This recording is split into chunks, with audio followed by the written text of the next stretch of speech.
This is the Ecommerce Braintrust, a podcast about building momentum online for established consumer brands. Join our hosts and their expert guests for high-level conversations about e-commerce strategies, trends, and innovations. Access our Braintrust and boost your brand's e-commerce potential. Welcome to the Ecommerce Braintrust podcast. I'm Julie Spear, Head of Retail Marketplace Services at Acadia. And today I'm joined by two special guests.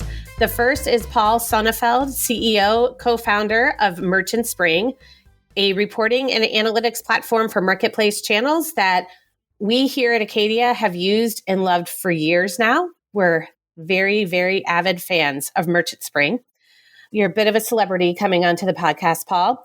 And we also have Jordan Ripley, who is Director of Retail Operations, and he oversees the tech stack that we use within the retail team at Acadia, and he might be the president of your fan club. Sorry if I'm outing that, Jordan. That's guilty. Yeah, no, He might be. I deserve to be added. Well, I'm excited to have both of you on so we can chat through when to build software versus buy at an agency and SaaS company, how to use customer feedback to shape what you deliver to the market, and where we see the industry headed in this multi-channel e-com world. So we have just a few things to dig into. Welcome, Paul and Jordan. Thank you, Julie. Thank you, Julie. Absolutely great to be with you. And thank you so much for your kind words. Really appreciate it. Thank you for being a great customer for many years already. So thank you. Well, the value that Merchant Spring adds to our team and to our clients is sets you up well to receive our fandom. So I'm not an affiliate of Merchant Spring. I will go on the record. We just really enjoy the tool. Excellent. Maybe you should be talking about it. Yeah, we can talk after if you'd like. All right. Well, let's dig in because we do have a lot of ground to cover. And I know Jordan's itching to get started with some of his questions, but I'm going to start with a couple of my own. We all know in this space that we see kind of blurred lines between agencies and managed service providers and SaaS as managed service providers, and then SaaS solutions that have managed services. Lots of tech companies really try to develop managed service teams. And then there's the flip side, where agencies have invested a lot of time and effort into developing their own proprietary tech. At Acadia, we have a strong stance on this. We've always seen ourselves as focusing on what we're best at, which is being partners to our clients and focusing on the managed services aspect, and then investigating as much as we can to find best-in-class services from a SaaS perspective. So that's why we're huge believers in Merchant Spring. But Paul, I'm really curious to know more about your journey with developing Merchant Spring, since you started first as an agency and then you pivoted into SaaS. Can you kind of walk us through what drove that decision and how you were able to successfully pivot? Because I think that makes you a bit of a unicorn. I think there's another criteria for unicorn, which is like $1 billion in sales or something like that. Which, we're like super close, but just a few more digits. Yeah. Yeah. No. Thank you for the question. It sort of brings back a lot of memories. The moment you asked that question, you're absolutely right. I mean, we started as an agency back here in Australia. The context really was that Amazon was entering the market here in Australia. I think, I can't remember the exact year. I'm going to say 2017, but I could be off by a year or so. And it was an exciting time because there was sort of all of a sudden a new opportunity for brands out there to sell their products. But in response, a lot of other marketplaces, or a lot of retailers, I should say, and let's be correct, decided to jump on the whole marketplace bandwagon as well. So for a country like Australia, which is probably about 1/15 the size of the US population-wise, literally within the space of 6 months, we had about 6 or 7 different marketplaces open their doors, including Amazon.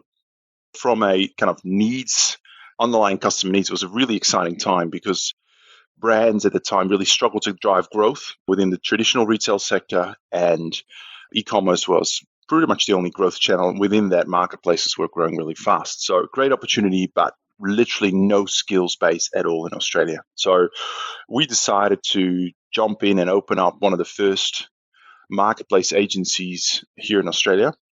Now, at the time, we didn't even call it a marketplace agency or a full service Amazon agency or anything like that. I didn't even know what we called ourselves at the time. I think we worked it out later.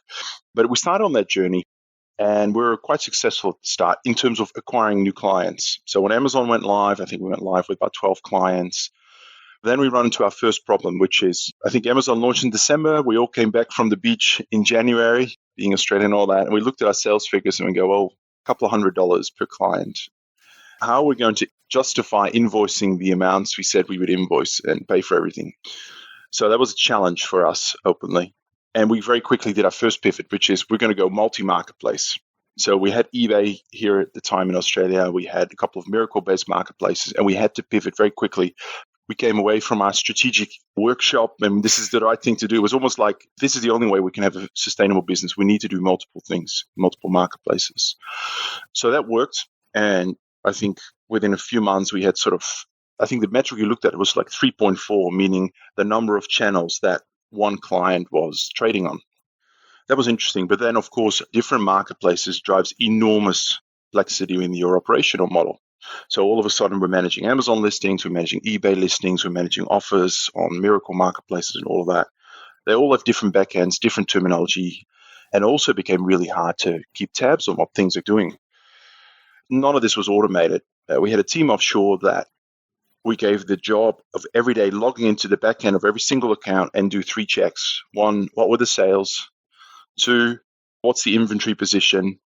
3, are there any issues on seller health? Are we about to get suspended or not? Those were the checks, and they did that very diligently until I think it was Boxing Day or the day after Christmas where one of our Amazon accounts got suspended. And we just missed it. And this was a client, so this was really, really bad. And like this whole model, A, we're driving a lot of complexity in our business, and B, we're just not close enough to it. We're not on top of what's happening with all of our clients, and we can't ask other people to check it. We just don't get that quickly enough. So it was a bit of a wake-up call. So I called up a good friend of mine who's much more tech-oriented than I was and I am to say, I need your help. We need to do something. Within the space of about 2-3 weeks, what he built for us is version 1 of Merchant Spring, which will never be shown publicly because it's probably the ugliest UI out there, but it did the job.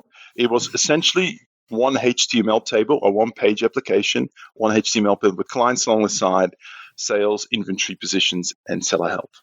But the beauty of it, it was multi-marketplace. So it was across Amazon, eBay, and the like. That's sort of how Merchant Spring was born. It was really born as an internal tool to manage and stay on top of our business. That was kind of the big birthing process of Merchant Spring. If I sort of fast forward, and we can go back and revisit some of these points later, but just to sort of round out the question, we continued to invest in the platform initially as an internal tool, but we found that other people started getting interested in the platform. So we decided to invest, and also we had an agency business that was generating quite a bit of cash. So we invested a lot of that cash into developers, into things. We started building out the platform. And at some point, we started to sell it externally. But this is when our business really started to grow apart. All of our clients for Merchant Spring were based in Europe, based in the US. They're largely agency owners. We'll talk about that more later. All of our clients in terms of our agency in Australia were brands based in Australia. And you could sort of see it became really difficult serving 2 different types of customers and trying to really grow 2 different businesses. So to cut a long story short, we decided at some point, we said, look, which one's more interesting? Let's pick that one and really go in. The last thing we want to do is fail at 2 businesses. Let's pick one and do it well. So we decided to do the SaaS business, obviously, as you can deduct, or deduce. And I think the other added benefit that came with it is because we're dealing with agencies, a lot of agencies, and I'm seeing that now as I talk to others, they are very reluctant to adopt any form of software that is owned by another agency. There's always this thought about, okay, I'm basically giving another agency access to my client's data, and they could sort of shortcut me and cut me out of that.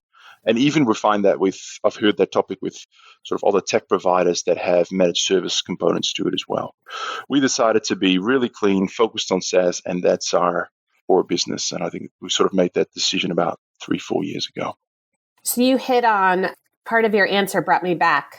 I had a moment of just nostalgia with the logging into every account, doing manual checks for these key metrics. That's actually how I got my start in this world of doing the back end checks on manual checks across all accounts back in 2015. So you brought me back with part of your answer there. But you quickly pivoted to creating the tech solution. And I quickly pivoted to searching for the tech solution, which is a good segue into my next question, because we are talking about a decade now of this industry being what it is, with the number of retail media networks and the marketplaces that brands can sell on. And with that has come the rise of the SaaS industry, that the third-party solutions that support those platforms. Can we even count the number of retail media networks? But I think also the software solutions to support all those platforms is vastly abundant. So you are in a very competitive space from my perspective.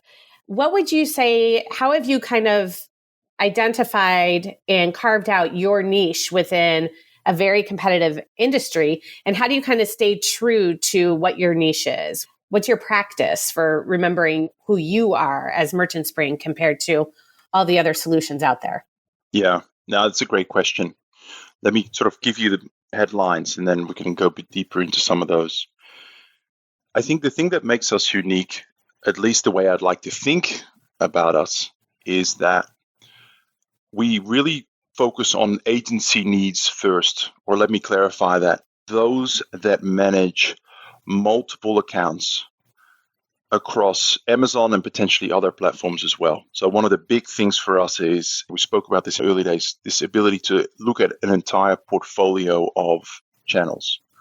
That's our starting point, and that's still true today. The second aspect is really around multi-channel. So yes, of course, we reflect the nature of the market. So a lot of our functionality is Amazon focused, but we do fill in all those other gaps as well, whether it be Walmart or eBay or Shopify. In our game, I'm finding that you need to meet 90 to 100% of the need of an agency. If you do 70%, that means you're forcing them into another solution somewhere else. So that's a very sort of clear piece. And I don't see many software tools do either of those, so the multi-channel aspect or the agency aspect. What I am seeing is a lot of tools that are geared towards individual Amazon sellers, or at least were built there. That was their DNA. So they were sort of a one Amazon store type tool trying to turn into an agency platform. But the difficulty that you've got at that point is you're kind of stuck into a certain way you've architected your application. And you can sort of bend your UI in a certain way, but you never have that same starting point. And probably the same can be said for the sort of multi-channel aspect as well. And I will go deeper into that in terms of how do you homogenize data and how do you have the right starting point. The other thing that I think is interesting to talk about is we try and shy away from going too deep with Amazon and Amazon alone, because we've seen great examples of it, even in the last year, where Amazon is rapidly scaling up their own functionality inside Seller Central or Vendor Central.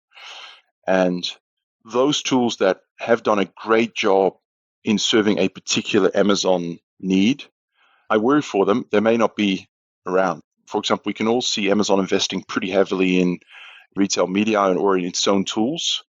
For sure, at least this is my prediction, in the next few years, we're going to see much better tools on the Amazon side to run your campaigns and do all those things, which presents an issue for those platforms that have focused on the PPC side of things. And that's just one example.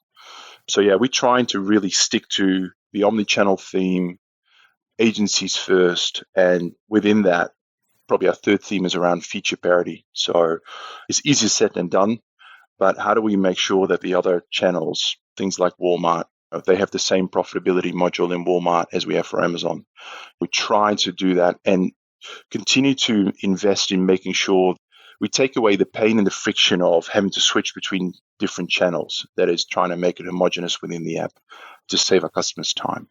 That's great. Might hop in here. I am interested. You mentioned the idea that going too deep in Amazon presents risk because they might develop that feature internally and all of a sudden you lose all the value around it. And it reminds me of Google, like in early days of managing Google, there are all these third-party tools that you could use to use it. And now I think there are just a couple left because so much of what Google management is automated by Google. And I think Amazon is following a similar path with that, but a lot of the other channels are way behind, which gets me to the point of like, as the product owner, you have all of these potential features that you could build. I'm curious, as someone on the agency side, we want to understand, do we invest in this service versus that other service? And you have a similar idea of like satisfying your end customer with the features you invest in. And so what sort of criteria, is there a certain methodology that you use of, do we go deeper into this channel? Do we try to build feature parity across all of these channels? Do we launch an entirely new feature suite? Like, how are you prioritizing those things internally? Yeah. We're sort of an agile methodology, so we're split things up into sprints, but it's useful to think about how do we allocate resources for an upcoming sprint. Typically, what we try and do is we will think of it as 3 different goals we want to achieve, or think of it as a third when it comes to resources and developers and the like. 2/3, what we try and do is to work on roadmap items. And I'll talk a little bit about that is. The other third is more around kind of quality of life. And let me explain kind of both things. The roadmap pieces are, I would say, the big building blocks that are really informed by our strategy. For example, this year we have a big sort of our strategic theme is really around feature parity, around profitability and retail media. As a good example, we're working on, from a profitability point of view, obviously we have Walmart, we have Amazon, a few others, but there's a lot missing. So we have building blocks to try and fill that in. A very practical example right now is we're working on Amazon vendor profitability. That's a missing piece. We need to put that in. That's in line with our roadmap. And similarly on the retail media side, we're about to launch Google Ads. We'll probably get onto Facebook after. We recently done TikTok. So we're building out those. So those are part of our strategic roadmap. And we have a clear line of sight of roughly what's coming and what's the order in which we're going to do it. Now, there's always like things are delayed that we can speed up and you do hit roadblocks, but that really is driven by our strategy. And there may be, for example, some more enterprise type features in there as well, like API gateway or security, or there might be some other building blocks. So that's really driven by our roadmap. And the roadmap we probably revisit once or twice a year. There's always shuffling, but kind of the building blocks remain fairly static. Mm-hmm. And a lot of those building blocks are, how do we get to the roadmap? It really is around 2 questions around how do we serve our existing clients better, not just because we want to be nice people, but also how do we make them even more sticky than they already are? And the second question is really around what are the client segments that maybe we're not a great fit for right now, but how do we increase our product market fit with those other segments? That's sort of the strategic lens on that. The quality of life aspect, that's really around how do we make our application much better to use? And this segment is 100% driven from customer feedback. We can go into more depth, but because we operate in the agency space, we're not like a helium-10. We're dealing with tens of thousands of, probably more, millions of customers. We work with a couple of 100 agencies, and that means between our account team, which is about 4 or 5 people now, we have good relationships with most of those. Jordan, you'll know, we probably talk at least once every 6 weeks or so. We'll talk about product features and feedback. That serves to me as a great funnel to take all that back. And then the hard bit starts, which is what's kind of like crazy ideas versus actually that's just a brilliant idea and 5 other people have asked for it and we just go away and do that. So that's what we call the quality of life bit. Always make it easier and really act on feedback from our customers. I think those conversations contribute well to Jordan's quality of life because I know he walks away. Those are some of his favorite calls. Yeah, exactly. Especially when they get built. That's one of the ultimate thing. Yeah. No, but it's a win-win, right? Because the time to talk to me, if you believe that I can make your life better, right? These are generally not just random ideas, but hey, Paul, if your product could do this, myself or my team would be saving another hour here, or can have another conversation with a client that may lead to a further commercial conversation. Who knows? But it's always driven. What I like about it, there's a genuine need and pain point behind every single conversation. And that's what kind of motivates us trying to solve those. I mean, that leads to the stickiness. That's how you're showing like you're listening to your customers, the agencies, and understanding how to develop and deliver features that meet their pain points and needs. So the stickiness increases and Jordan's happy. We're all happy. It's the one takeaway from today. You hit on this earlier when you were talking about homogenization of data and Merchant Spring as a multi-channel tool. We all know, I'm here to state the obvious, that with all these retail media networks, there's a major pain point in brands needing to assimilate the data across all those channels and how you really can measure success when the definition of a metric and actually the naming of products themselves, product identifiers, it varies across channels. And Merchant Spring being a solution that sits in the middle and across so many of those platforms, how do you approach building the platform in such a way that you can homogenize the data across those channels? That's a great question. And that's probably one of the hardest things to solve for in the game that we are in. I would say that we've been very fortunate to sort of be at the right place at the right time, or maybe with the right set of circumstances. And what I mean by that, unlike our US counterparts or competitors, depending on how you look at them, they've always operated in a market where Amazon was so dominant. So naturally, they have built things for Amazon, right? And probably haven't paid that much attention to homogenization because I think for many years, most people wouldn't even talk about Walmart as a number two. If you know what I mean? There was such a gap, such the distance. Because we sort of grew up here in Australia, when we started, actually eBay was the largest marketplace, followed by a Miracle marketplace, followed by sort of a retailer that had a completely homegrown platform, followed by Amazon. Of course, the situation has completely changed now, but that was our starting position.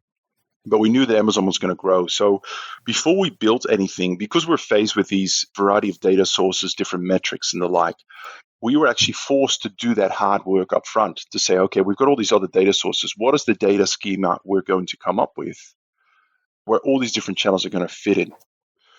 We're very lucky in that our circumstance forced us to think about that question long and hard before we started building anything.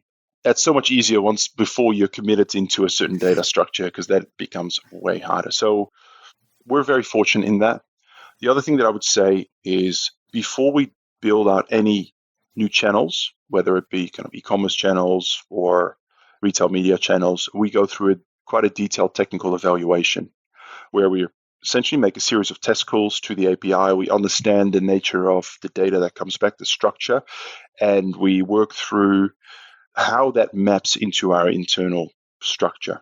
And certainly in the early days, we had to sort of make some further amends to our internal structure. But what we're finding now is most times it will fit quite neatly because we've sort of come across a lot of different use cases already. So that works. I think the third point I would make is we sort of have a two-tiered data pipeline, simplistically put. So we sort of our data flows through two different databases. The first database, we literally store the data as is, the way it comes from every single marketplace. So it's not homogenized at all. It's just essentially raw data and documents. And then we have a process whereby we take that data and we homogenize it into a much more of a SQL type database with common data structures. We do have that two-tier piece for a variety of reasons, but that model has served us very well over the years. That's interesting. That's something like there's a sort of broader application of that two-tiered data stream where you're storing the data in one place and then homogenizing it in another, where we've explored a lot of things with this sort of like clean room developments that they've had of we store client data, but then how can we unify it with other channels? And so it's something that it seems like Amazon is just now catching up to, but that you've built from day one. So it's, again, the right circumstances at the right time. It's nice to not be completely slaves to the incumbent channel there. One thing that I was curious about, like you have such passion about the product as the product owner, I'd love to hear things that you've built that you feel like this was the most gratifying or one of the most gratifying things we built. And then perhaps the other side of that of like things that you felt really good about on day one and then just sort of spiraled from there and maybe you brought to market or had to kill eventually, and just some of the glory stories and the horror stories too. It would be interesting. Yeah, absolutely. Just for context, I have a bit more of a sort of consulting analytical background. So I get excited about analytics and data. As a broad theme, I get really passionate when we can take the raw data from a marketplace and do something interesting with it, as in derive new insights from that data, as opposed to, like, I'll give you a great example. We recently developed our subscribe and save reporting. That's probably a feature I don't get too excited about, because really all we're doing is we're taking the data that Amazon already has and we're just putting it in a visual format. We need to do it because our clients are asked, I think including Acadia was asking for it, right? To me, that's just a hygiene factor and we need to do it. When you get to things like customer lifetime value, that's for me gets excited, because we're actually calculating all of that ourselves. We are looking at all the customer orders, the identifiers, working through all the cohorts, and we can sort of put our own stamp on how do we think about lifetime value, how do we present it, how do we derive the insights from it. Probably very excited about that one. The other one that I was excited about for a long, long time, because I didn't see anyone do that, was the sourcing share analysis when it came to Amazon vendor. Right. So yes, we have these manufacturing data sets and we have the sourcing data sets. But actually, by combining them, you can actually make a couple of deductions. They're just that. But you can sort of look at those discrepancies between manufacturing and sourcing and work out, okay, what's Amazon doing? What's going on? Are they sourcing products from somewhere else, or they're taking some of your products and shipping it overseas, or doing something with it internationally? That, to me, is really interesting, because you won't get a hint of that anywhere inside Amazon Vendor Central, what's going on. Even up to that point, we're sort of forced to really work through that. A lot of agencies really even struggle to understand the difference between sourcing and manufacturing. What really is it? We've always thought about what are these different views. Taking something like that and trying to push really to that next level, to try and put some data points together to drive new insights, that gets me super excited. It does sometimes come at the risk of you build something that's super complicated and it's just really hard to explain. Admittedly, that sourcing share analysis is a piece that actually requires quite a bit of training to completely kind of wrap your head around it. It's not straightforward. There's always a risk of overcomplicating it. I have one example, that feature that I don't necessarily completely regret, but we overinvested an enormous amount of energy and effort, and that is our eBay item specifics. So if you've never connected an eBay account to our platform, you won't even see this functionality. But this goes back to probably the first few months that we launched. And remember, we launched in Australia and we had a very high eBay user base. I think it's sort of disappeared everywhere else, but in Australia, they still have a really high eBay user base. So we went pretty hard and deep on building out this eBay functionality, because the search algorithm for eBay was driven off this thing that eBay calls item specifics, which is essentially a fancy word for product attributes. Mm-hmm. So we actually built this really fancy interface which scan all your listings to tell you how much of these attributes are complete, how many of you are missing, how many actually are, you've got values in there, but you've got the wrong value that eBay doesn't recognize. So giving you like a nice visual of completion progress, and even building the interface to enter all those within our platform and to then sync them back. Beautiful piece of functionality. The UI was really nice, but guess what? There's very few eBay customers outside Australia. And given that's where 95% of our user base now is, I think we'd probably go for weeks without anyone using that feature. Yeah. And at some point, I hope there's none of our eBay customers listening to this podcast, but we may have to think about sunsetting it at some point. Yeah. We'll promote it less heavily in Australia, clearly. Yeah. That's right. The 80-20 rule was not at play with that one so much. Yeah. I mean, it's interesting because, being isolated in Australia helped you in terms of not building entirely to Amazon, but that same thing is a double-edged sword of like, sometimes you just build the wrong thing because the market is different. Yeah. Look, and at the time, we didn't have a lot of customers. So all of our ideas come from our customer base now, or talking to customers, including our roadmap, by the way. I think when we just started, it was, okay, what do we need as an agency ourselves? And what are the interesting ideas that Paul has dreamt of on his way to work this morning? Some of those ideas, admittedly, it pains me, but didn't turn out to be great ideas. I actually don't have the luxury of entertaining my own ideas anymore, because the ideas that are coming at us from our clients, they're so much better, and there's a lot of them. So I spend most of my time trying to triage them and work out what should flow to the top versus what can sink to the bottom in terms of the ideas list. Well, that's an excellent segue to my last question. What's next? in terms of feature build out for Merchant Spring, both in the near term and looking further out based on kind of where you see things headed? Like you said, you can foresee Amazon ads and the automations in platform. It's down the road. So I don't imagine Amazon advertising management features as a big focus for Merchant Spring in the future. But what's on the near term and the long term? I hinted at some of these. So, of course, from a functionality point of view, the big themes for us are retail media and profitability. Particularly as we find that clients are increasingly interested in the profitability aspect of the channels that they operate, particularly as costs like shipping and fulfillment costs and advertising costs are rising. So that's a big focus for us, including sort of going down the cross-channel comparison, not just at the channel, but let's take an ASIN or let's take a SKU. Mm-hmm. We want to be able to tell customers last month in July, what was your bottom line profit on Amazon for that SKU, and what did it look like on a per SKU basis or an ROI basis? How did that compare to your Amazon performance in the UK, for example? And how did that compare to your Walmart performance? So the ability to compare actually not just profitability, but general like sales performance, inventory velocity across channels, across countries for a particular client is a big focus for us around that. That's kind of a big theme. We're probably not talking long term, we're talking fairly short term on that. Retail media, I've spoken about. I think we will go much deeper into the analytics of it. Obviously, a lot of marketplaces are evolving. I would say we are covering the foundational information right now, but we can go so much further in that space. And of course, for us, there's always a geographic overlay as well. What's happening in South America? What's happening? Actually, we've got pretty good coverage in South America in terms of Mercado Libre and a bunch of other marketplaces. Amazon, of course, Walmart, it's there too. But big geography that we haven't touched at all is things like Southeast Asia. You have some really large platforms there around Lazada, Shopee, Tokopedia, Indonesia. Like there's a whole other market out there. The ecosystem there is not as developed as in North America, that's for sure. But we'll probably want to start placing some bets in there as well.